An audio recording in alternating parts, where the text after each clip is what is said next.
All right, so this is my long lecture over cardiovascular disease. In my first part, I talked about hypertension. In the second portion, I'll be talking about coronary artery disease and chronic stable angina. And how these all connect together. This is my long lecture. So this is not like a short, sweet, simple version. This is one where I'm, believe it or not, slowing down and taking my time, even though I get totally nerdy and excited when teaching the cardiac stuff. So I may still talk a little fast if I'm getting excited.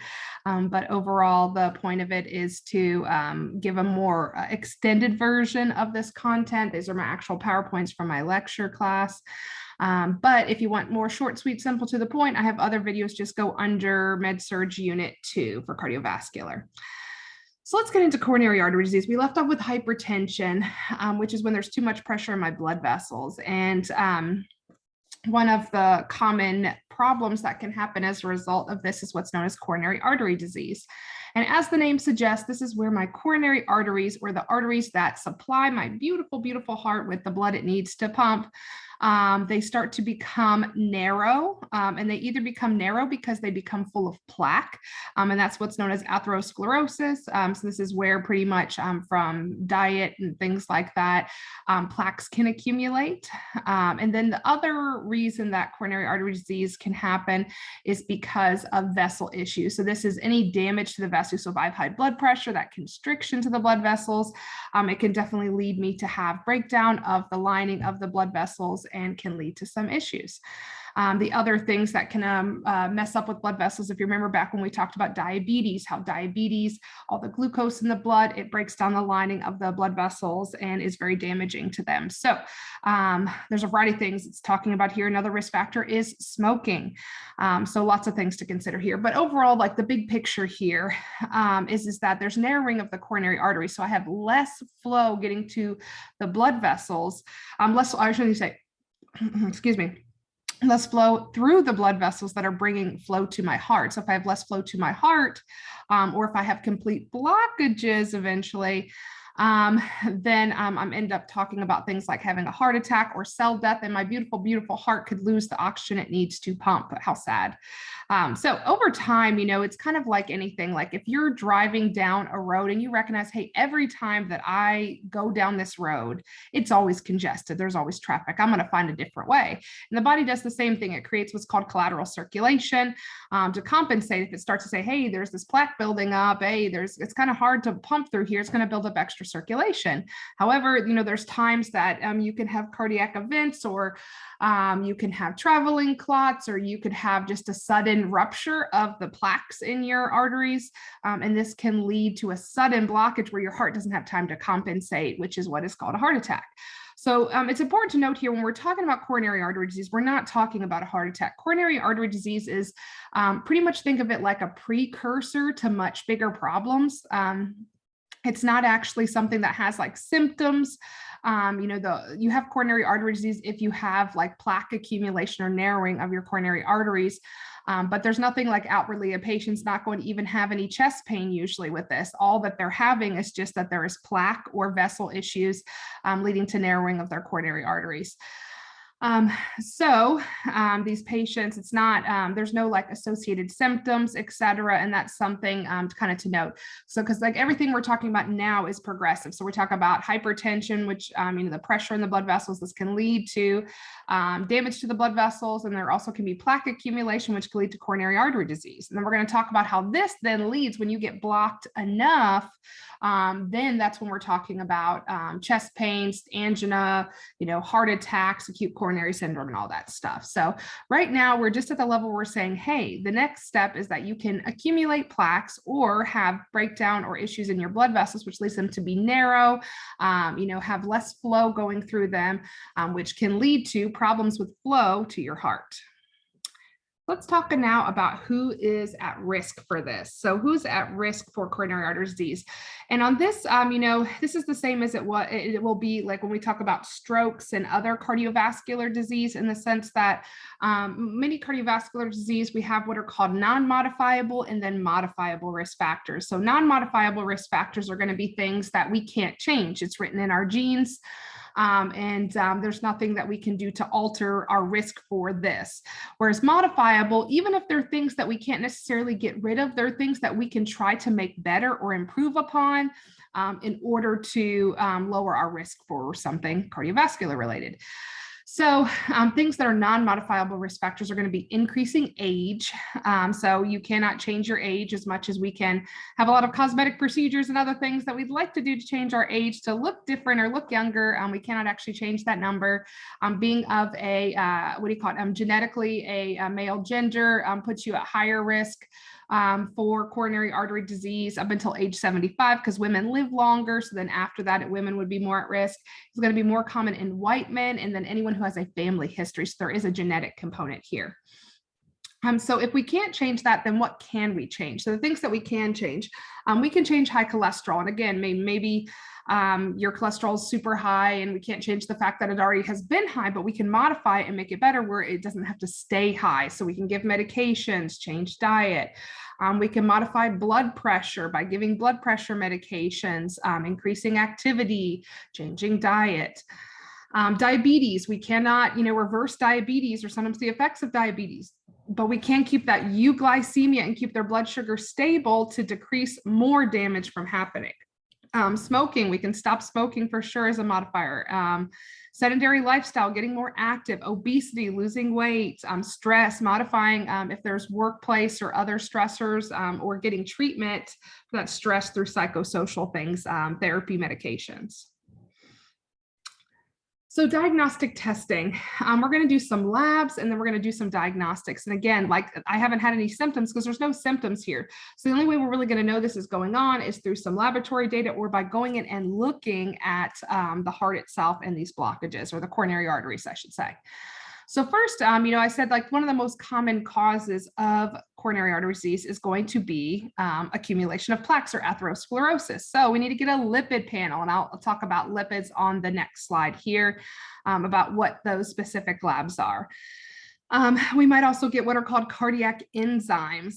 And this tells us, is the narrowing that's happening in the coronary arteries leading to ischemia or damage to the heart muscle? In other words, is there tissue or cell damage or death in my coronary arteries in my heart as a result of this narrowing in my coronary arteries?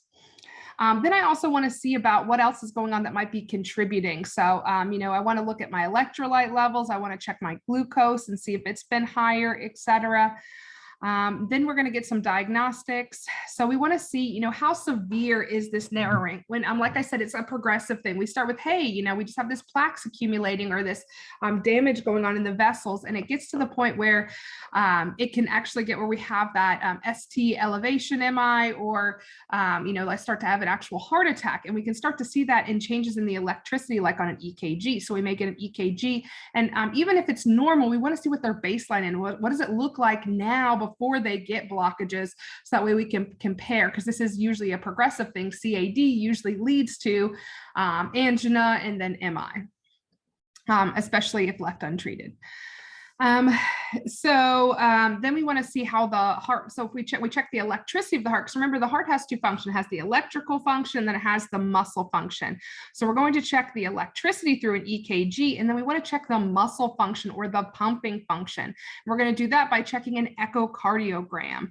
And that's going to tell us how well the heart is pumping blood out, like at an ejection fraction. It's going to tell us if there's any issues in my valves. It's going to see what the structure of my heart is doing, and if there's any issues there with the actual function. Because again, if I'm getting like both these, the electricity and the muscle pumping issues, you have to think about if I have decreased or narrow blood vessels supplying my heart with blood, then maybe these functions are going to be a little off. If I have less flow, I'm going to have less function.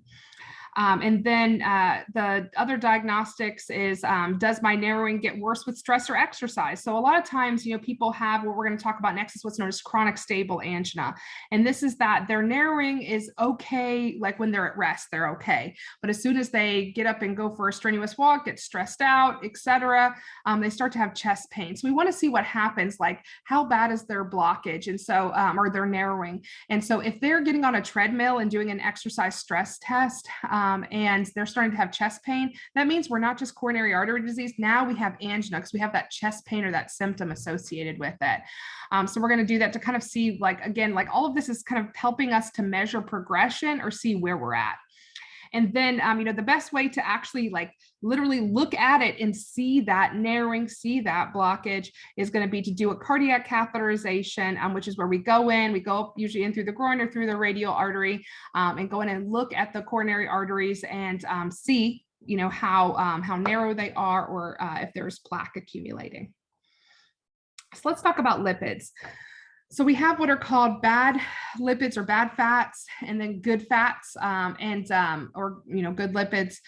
So the bad, I have the numbers here, and these are the numbers from my textbook for my school. But if you're watching this and you don't go to our school, then these may look different for yours. But this is just to kind of give you an idea.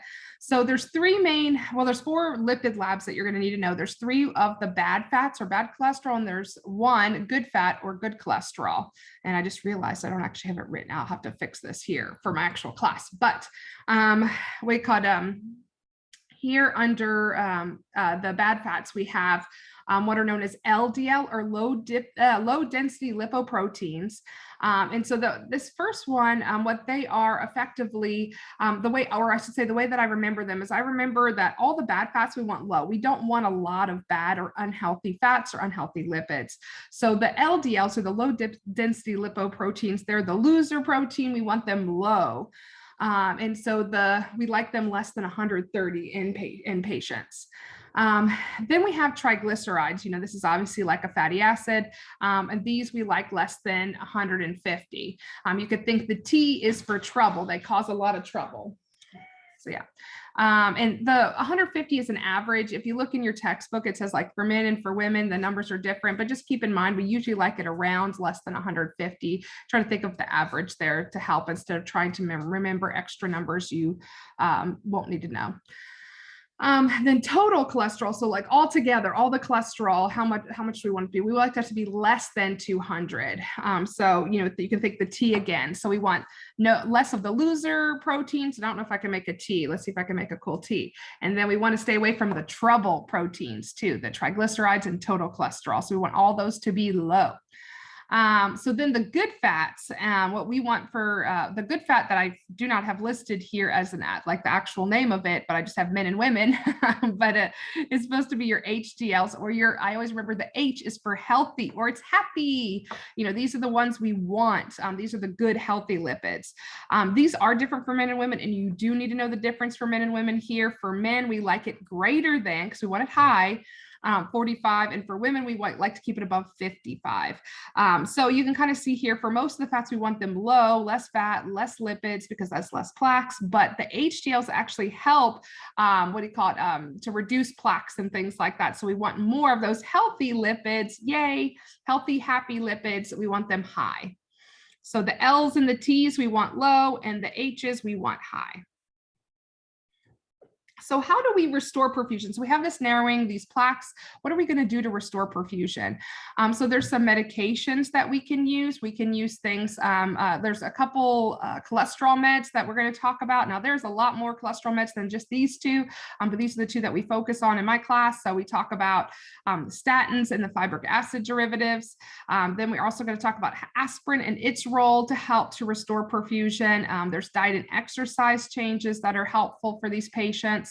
And then modifying other factors like smoking, and then managing other conditions. So if I have high blood pressure, if I have diabetes, I need to manage those numbers. I need to make sure my blood pressure stays stable, and that my blood glucose stays stable as well. So keeping this in mind, it goes back to the fact that, hey, there's some medications I can take to modify this, but I have to do those lifestyle modifications too, because just alone, the medications are not enough. So some people may be like, oh yeah, I just need to if I take my cholesterol meds, then I can eat whatever I want, but that's not really true. They need to make sure that they're not just taking medications to fix their problems. They need to make sure that they're learning about the lifestyle changes. Because again, it's kind of like, we'll see patients all the time. They'll go in and get open heart surgery. We've created like brand new blood vessels for their heart.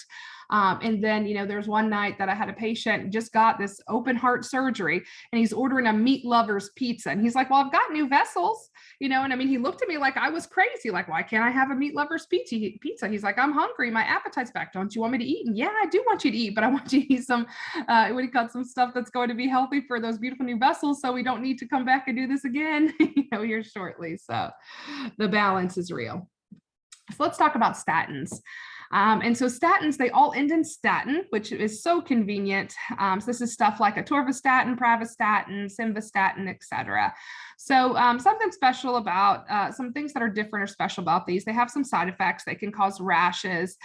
You always have to think about anytime a medication, like when we talked about diuretics for hypertension, how they can elevate your kidney function or make your kidney function worse, like elevate your serum creatinine, I should say, is that it's the same kind of with statins. So all cholesterol is made through your liver. So, and since we're going to alter or change how you're making cholesterol, these medications can be hard on the liver. So we want to definitely watch closely those liver enzymes. They may need to have them regularly checked.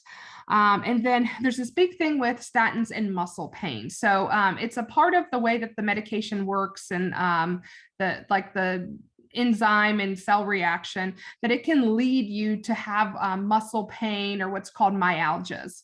And so if you have a patient that complains of myalgias, it is expected, but this is kind of like with the ACE inhibitor ARB thing where, sorry, not ACE ARB thing, but ACE inhibitor thing is where, like, you know, a cough is expected, but it also can be a sign of a problem. So for patients, they may have mild muscle pain, but if they start having severe muscle pain, or really, like I say, err on the side of caution, it's best to report it, because it may just be the muscle pain that's expected and associated with this, but it also could be a sign that they're going into rhabdo, which is a very, very serious condition. You have muscle breakdown, which leads to your kidneys getting clogged and can lead you to go into kidney failure.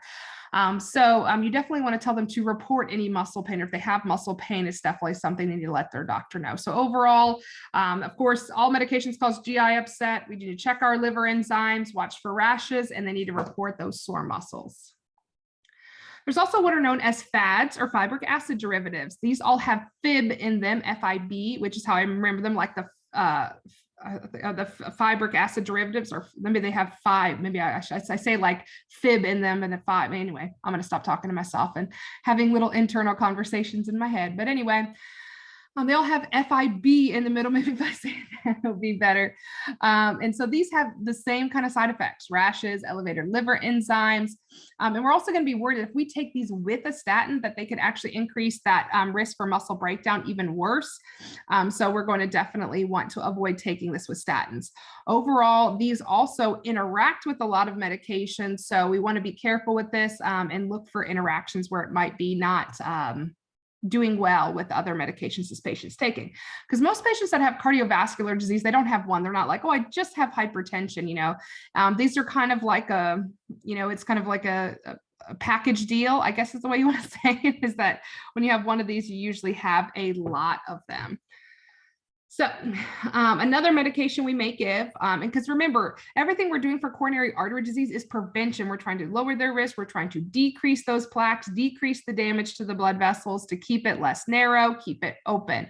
So what else can we give? We can also give aspirin, which is an antiplatelet. So I've talked about this a little bit when I talked about vascular disorders, but just as a reminder, you know, anytime we're giving aspirin 81 milligrams, this is considered low dose aspirin. This is what is called cardiac prophylaxis.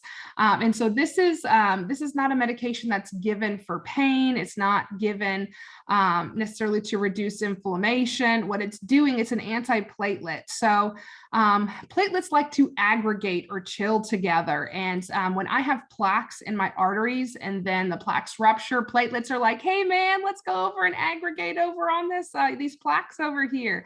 What they do is create a really big, blockage when they aggregate together. So in other words, like, kind of think of platelets as the thing that adds fuel to the fire when there's, risk for clots and stuff like that. So these are not anticoagulants, these are antiplatelets. But aspirin 81 milligrams is used to prevent cardiac events. So I consider aspirin an anti-clogger.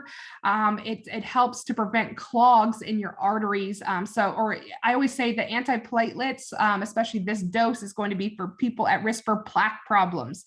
So antiplatelet plaque problems. Side effects of aspirin, as a reminder, it can cause GI upset. It's best to take it with food. And it can also lead to bleeding, like GI bleeding. Especially, so they need to report any bleeding, and especially if they're having like vomiting blood, or if they're having any black tarry stools, bleeding anywhere else, etc. I could talk. And so bleeding precautions also need to be taught, because even though this is an anticoagulant, they are at risk for having injury and stuff like that. So to use caution around that and report that they're on it, and usually they need to tell their doctor before they have any procedures if they're on this. So then, like I said, a lot of the rest is a diet and exercise or lifestyle modifications. So I want them to decrease their saturated fats and high cholesterol foods, because remember, this is a plaque problem, and red meats. That's why I was saying that patient that ordered the meat lovers pizza after they had open heart surgery, it was like, bah, this is definitely not what we want.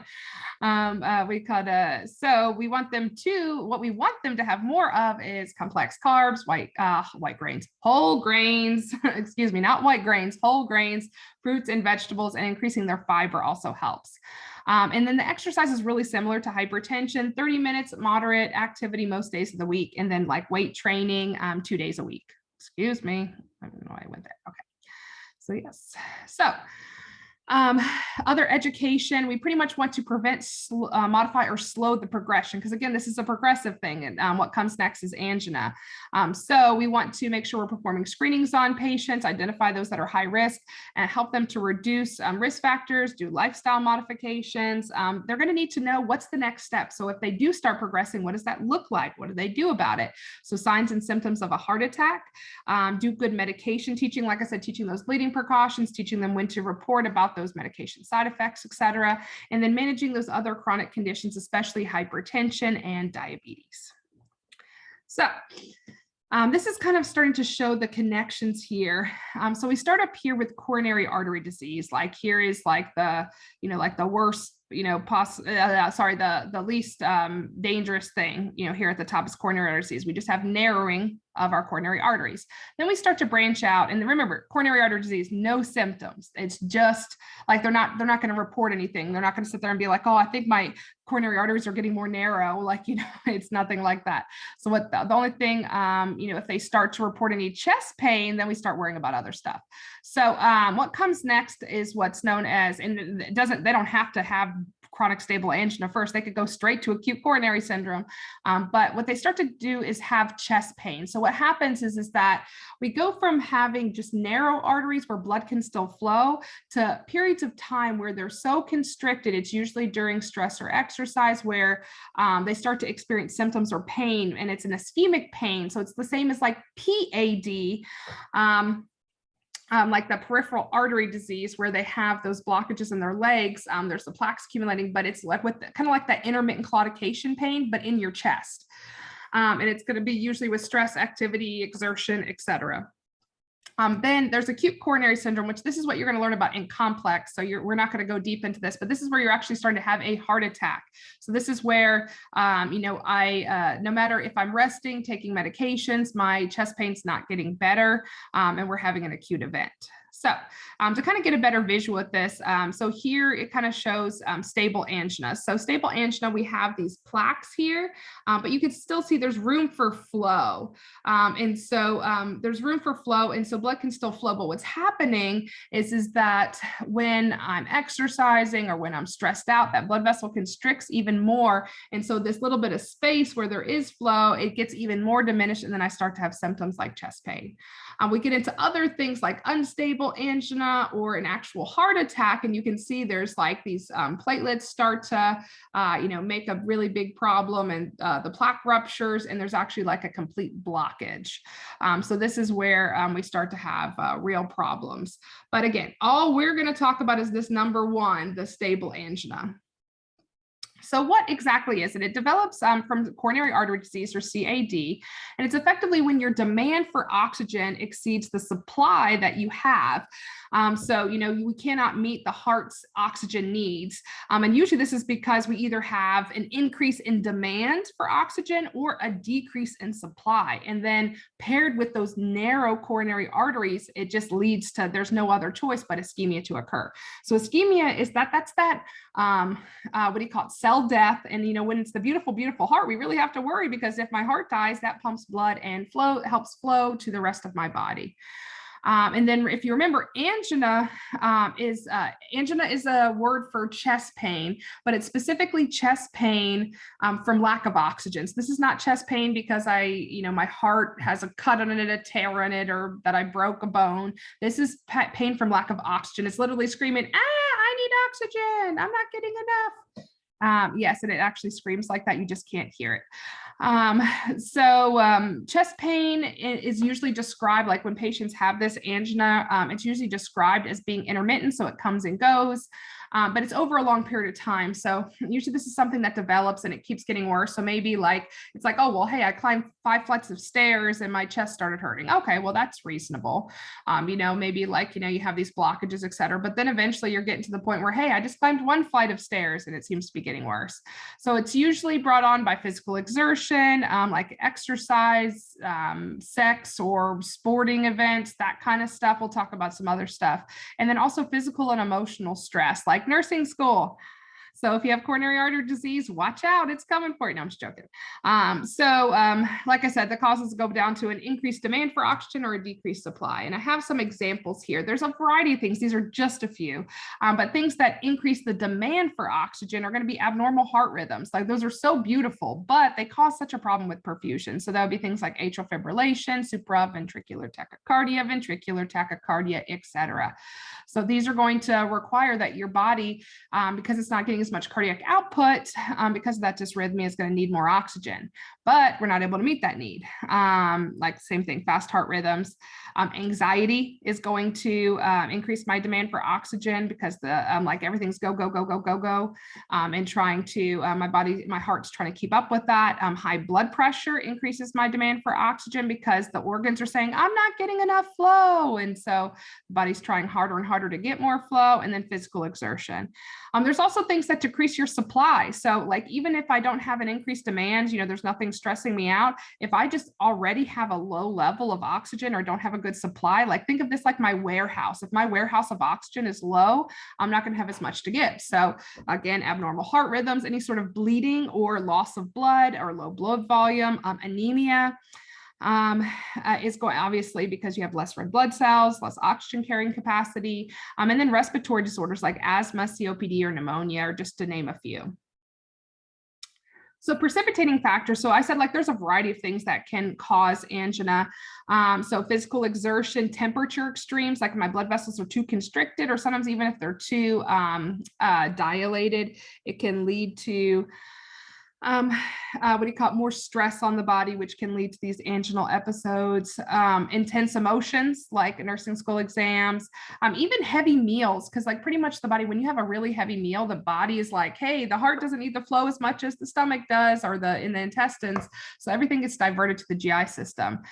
So we talked about tobacco use, vasoconstricts, it makes it even worse. Sexual activity stimulates your sympathetic nervous system.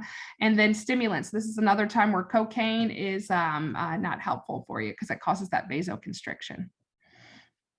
So types of angina, there is, we talked about, like, just to kind of further like differentiate this, because this is something really important to note. You're not going to be tested over unstable angina, but you are going to be tested over chronic stable angina and what's expected and what is not expected. So if someone has chronic stable angina, this is what I'm expecting. Intermittent pain lasting only a few minutes. It starts with the precipitating factor. So they're not just sitting, resting, doing nothing. They're doing something, or something is vasoconstricting them, all those things on that last slide. And then it's going to get better if they rest or if they take a nitroglycerin. So they get a relief with something basic. What's going to be a sign that they're getting worse? Those those things you always want to know when you're studying, like what's a sign that it's okay and what's a sign that, hey, this patient's progressively getting worse. So the signs that they're getting worse are going to be things like this is what unstable angina is. If they report their pain is becoming increased or worse than it normally is, if it's starting to occur at rest, or they're minimally exerting themselves, like just walking to the bathroom, now I can't even do that, something like that. And it's usually going to last longer, like more than 10 minutes. So this patient is their main symptom is going to be pain. And remember, it's that ischemic pain. They need more oxygen, but they also can have shortness of breath and fatigue, poor activity tolerance. And when we're doing a chest pain assessment, we can do this with every type of pain, but especially with chest pain, we want to ask the PQRST. So we want to ask them, what happened right before? What were the precipitating events? Kind of seeing what led up to them so we can kind of identify what the trigger might have been, because it's going to help. Like, if their trigger was exercise, obviously we want them to slow down and sit down because that might be what's bothering them. It just kind of depends on what the cause might have been. Q is the quality of the pain. We want them to describe it. What does it feel like? Is it sharp, dull, pressure, aching, squeezing, heaviness? Region or radiation, where is the pain? Is it in one place or does it go somewhere else? It's like, because a lot of patients that, have chest pain, that can have radiation like down their arm or in their back. Severity of the pain, how bad is it? Have them rated on a scale of 0 to 10, 0 being no pain, 10 being the worst pain in their life. And it's always good to ask this. If you just ask someone, hey, are you hurting? And they say no, then you always want to ask them on a 0 to 10 scale, because I can't tell you how many times I've asked a patient 0 to 10, or like, are you in any pain? They say no. And I say, on a scale of 0 to 10, where are you at? They're like a 4. I'm like, well, that's an actual number, like that's giving the impression that you're having pain. So it's a little confusing. But needless to say, at the end of the day, some people live with pain long term, so they consider themselves, sorry for the guys, they consider themselves not in pain, but they actually, because they're so used to it, but they still have a number. And then timing, when did it start? Has it changed at all? Have you had this pain before? So usually most patients with angina are going to hurt. Like the classic symptoms are going to be in their pain, may have some in their neck, sometimes in the jaw, and can sometimes have some epigastric pain as well, or some pain in the back. You're definitely going to see it different in women and diabetics and the older adults. They're going to present a little bit differently. Usually women, they can have more general symptoms like fatigue, GI symptoms, shortness of breath. Diabetics may have no symptoms. They can have a painless, they can have painless angina. Older patients can present with confusion, things like that. So these diagnostic tests, it's similar to CAD, but we're going to go a little bit deeper because we definitely want to first look to see, hey, how bad is this? Is there actually any damage happening to my heart? Because normally if I'm having stable angina, I should not be having any cell death, any problems, changes to my electricity. So I'm going to do an EKG, and we also are going to, on the next page, we'll talk about this, look at those cardiac enzymes or biomarkers. We also want to see if there's any damage because of the blockages or this angina that's happening. So we'll get a chest x-ray, look at the size and structure of the heart. We want to do a stress test, and this is really important for chronic stable angina because we want to see how bad does it get when they do exercise. So there's two types of stress tests. There's what's known, the preferred one, of course, is the exercise stress test. And this is where we get the patient on a treadmill, we hook them up to an EKG, we have them do exercise, and we see how does their heart respond to exercise? How much can they tolerate? What happens? Do they start having EKG changes? How bad are their blockages? This is a great, less invasive way to see how their blockages are doing. Some patients can't tolerate that. They can't get on the treadmill. So we also have what's called a thallium stress test, or it's a chemical stress test. And we inject a medication that stresses their heart out the same way exercise would. And then we just see how they tolerate it while they're hooked up to an EKG. That's one way. We also can, again, go inside and look inside those blocked narrow arteries and see how bad they are. We'll talk about cardiac cath and coronary angiography here soon. And then again, kind of like with the chest x-ray, we want to see the structure of the heart, and then the echo can tell us more about movement of the heart. How well is it pumping? Is there any damage, et cetera, going along with that?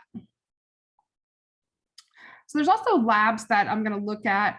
We want to look at, is there cell death occurring? Because there shouldn't be cell death with chronic stable angina. If there is, maybe they've been having some ischemia and stuff that we don't know about. So I want to see how progressive it is, because again, chronic stable angina usually doesn't stay just chronic stable angina. Usually eventually at some point this patient's going to have a heart attack. So we want to definitely keep an eye on this and see, and I have a slide on the next slide talking about these labs. We also want to see how much plaque do they have in their arteries by doing a lipid panel, because again, 9 times out of 10 this develops from CAD, which is usually caused by plaques or plaque accumulation or atherosclerosis. So I want to see what those HDLs, LDLs, total cholesterol, cholesterol and triglycerides are doing. And then also always checking my electrolytes, because anytime with the heart, we want to see other things that can affect, like the potassium and magnesium. So biomarkers. Now this can be very confusing. I know there's a graph on here and you're going to be like, oh my Jesus, what is this? But just keep in mind, what I really want you to get here is that the most common lab we're going to get that's a biomarker tells us if there's cardiac cell death or damage, it's going to be troponin. So if you learn any lab when it comes to CSA or chronic stable angina, it's going to be troponin. This is the one we're going to do 9 times out of 10. So this one's great because, pretty soon after you have heart damage or muscle damage, it gets elevated, it goes up. The only downside is it stays elevated for a while. So let's say that I had a heart attack, and then, I'm in the hospital, it might stay elevated for the whole time I'm there. Now, usually it's trending down, but it can stay up for a while. So if I go in, I have a heart attack, and then I end up having a second heart attack, which can happen. Maybe I get a stent placed and it collapses. It's going to be really hard to tell that I'm having a second heart attack or new cardiac damage because it's still elevated. Whereas there's another lab called a CKMB. Now this one is not as specific as troponin. It's not as good as troponin, but it is pretty good, pretty specific to the heart. It has that early onset where it can show that damage pretty quickly, but it has a shorter duration. So it goes back to normal a lot quicker than troponin. So the key takeaway here is usually what we're doing with these is that we trend all of them. We want to make sure they're going in the right direction. It's less about the number that they are, it's just, are they elevated or not? In which direction? Are they getting higher? Or are they getting lower? There's other ones like myoglobin and stuff like that, but they're not as specific to the heart. So troponin's kind of the golden standard when it comes to this. And we like the normal, I believe, is like less than, every textbook's a little different. I'd have to look in the textbook, but I believe it's less than 0.03, something around there. But yeah, the key takeaway, usually we trend these and we do like every 6 hours times 3, and that's until they're normal or going in the right direction. If they're still kind of all over the place, then we'll check them for a little bit longer. So now let's talk about cardiac catheterization. So first off, there is a lot of names for this. There is cardiac catheterization, heart cath, angioplasty, percutaneous coronary intervention, balloon angioplasty, stenting. All these things are talking about very similar things. They're not necessarily all the same thing, but they're very similar. And so the thing you're going to want to keep in mind here is that these are talking about where we're going to go in. The cardiac cath or the cath lab is a place where we go in and they use a catheter and they thread it up into your artery to look at your coronary arteries. Now they can go to IR and look in other arteries in your body too, but in the cardiac cath lab, that's usually where we're looking in the coronary arteries or doing stuff in the heart. And so like I mentioned before, they can go up in your groin. It's usually your right groin, or they can go in through your radial artery and go in and take a look. So sometimes they can just go in and look and say, hey, there's blockages here, or like, hey, we need to do open heart surgery.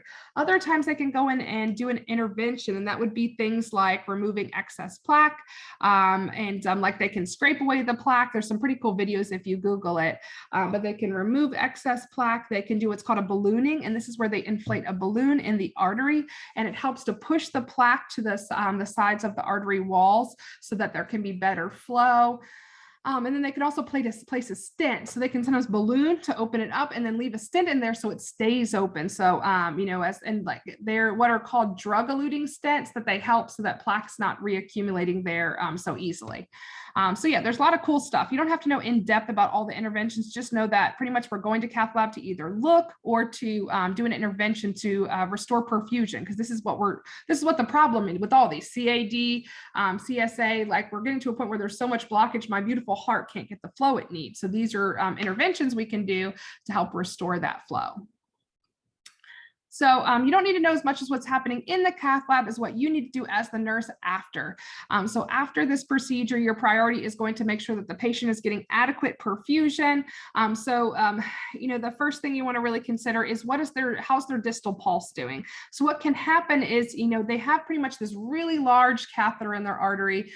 Usually now these days they take them out before they're going to come to the floor. They have what are called closure devices, and these help to pretty much keep them them from bleeding out, etc. But back, when I first started as a nurse, and it makes it sound like I'm not that old, but back in my day, what we had to do is sit there and hold pressure on, because I have always done night shift too. So a lot of times the cath lab nurses, they're like, I'm not staying up here all night holding pressure on this thing. So needless to say, a lot of I used to have to just hold pressure on these things, and I'd have to hold pressure for 40 to 50 minutes on a patient's groin until they stop bleeding.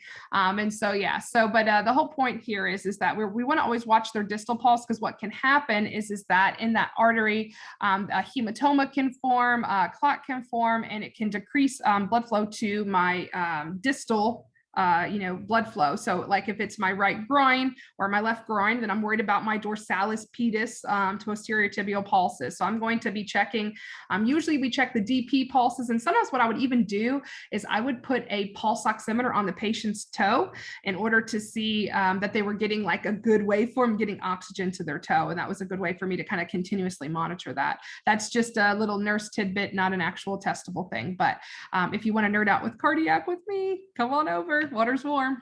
And so we also want to do the other kind of like peripheral neurovascular assessment, where we're checking, capillary refill, we're checking temperature, color, all these things to make sure that they're getting, they're able to move it, they're not having too much pain, etc. So all those P's and C. So that's my first goal really. And again, I'm not saying that these are in order. When I say priority 1 and priority 2, I just mean here's 2 priorities you're going to worry about. So I really want to make sure they're getting perfusion. It's normal that they're going to maybe have some mild pain at the site. It's normal that they're going to maybe have some bruising at the site. They can even have some occasional premature ventricular contractions or PVCs, but what's not normal is a decreased diminished pulse. So that's definitely something you want to always keep an eye out for. Additionally, they're at risk for bleeding because they have this major hole, where we have this hole in their artery. So we have to monitor closely. So if they have a closure device, so this thing that you're seeing here on the wrist is what's known as a TR band. And so effectively what it is, instead of you having to sit there and hold pressure, it has it's holding pressure over there, and there's a balloon on it, and you slowly deflate the balloon.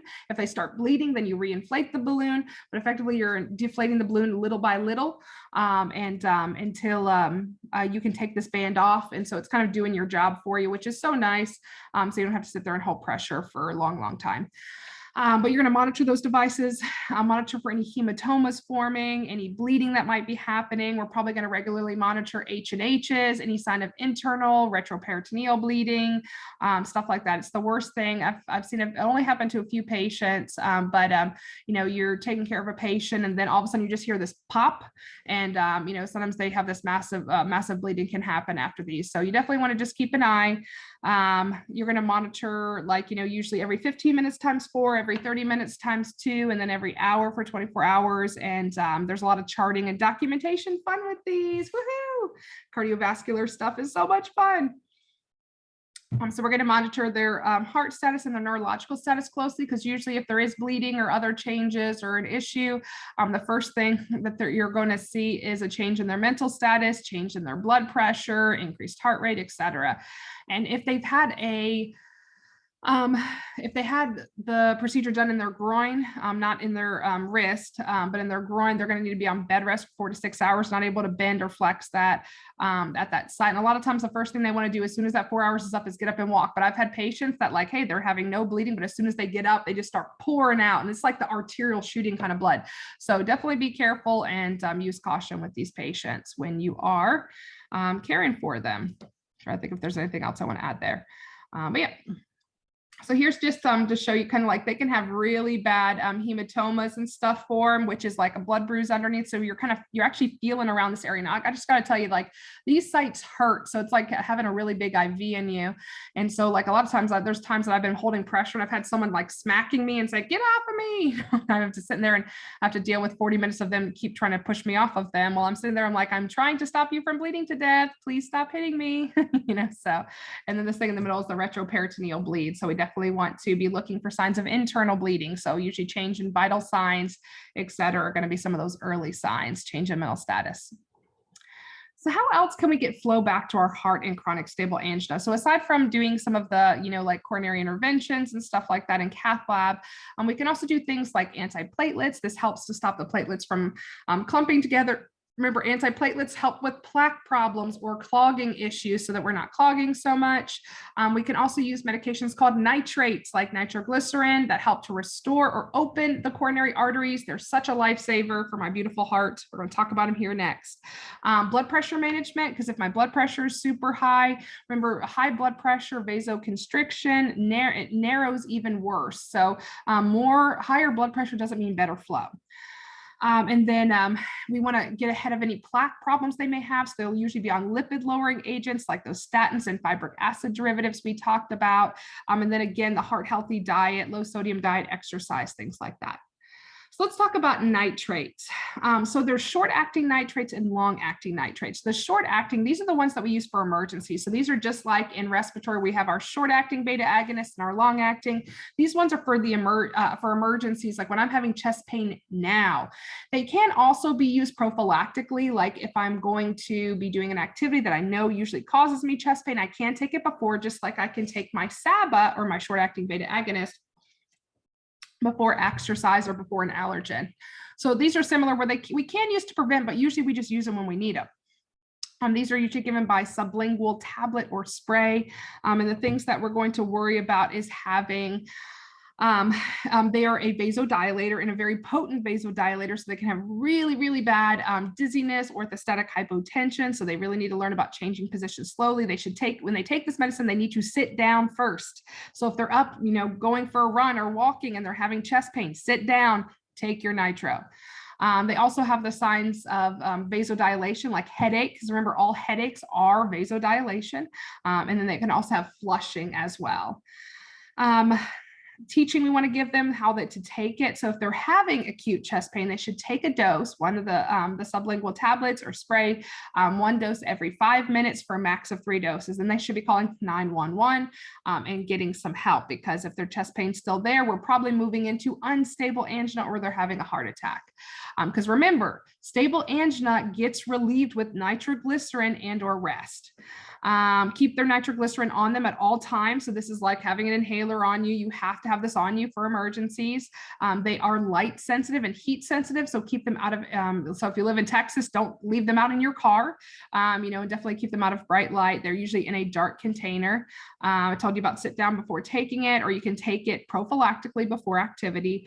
And it can't be taken with any erectile dysfunction drugs. So these are all just like the vasodilators. This is another vasodilator. Don't take it with anything that ends in FIL, because if you remember what I talked about, all erectile dysfunction meds are vasodilators, and they were just marketed as erectile dysfunction drugs to make more money. So if I'm giving 2 vasodilators at the same time, I could have a dangerous drop in blood pressure where the patient can pass out, etc. So aside from that, there's something else I want. Oh yeah. So you always want to encourage a patient, like, the other important thing about sitting down before taking it is a lot of times these patients, they have chest pain because they're active, they're doing something. So they need to sit down, they need to rest. It's not just like, hey, let me pop this and keep doing what I'm doing. They need to slow down, because if they're having chest pain, it's their body telling them, hey, I'm not getting oxygen, slow down. I need to breathe. I'm not breathing right now. So we always want them to sit down first, because that rest is so key. Because a lot of times if they sit down and rest, that's going to make it better. So there's also long-acting nitroglycerin. And so this is, just like with other long-acting medications, it's to prevent less attacks. So I don't have to have so many emergencies, so that I don't have to use my acute, like my short-acting nitro so much.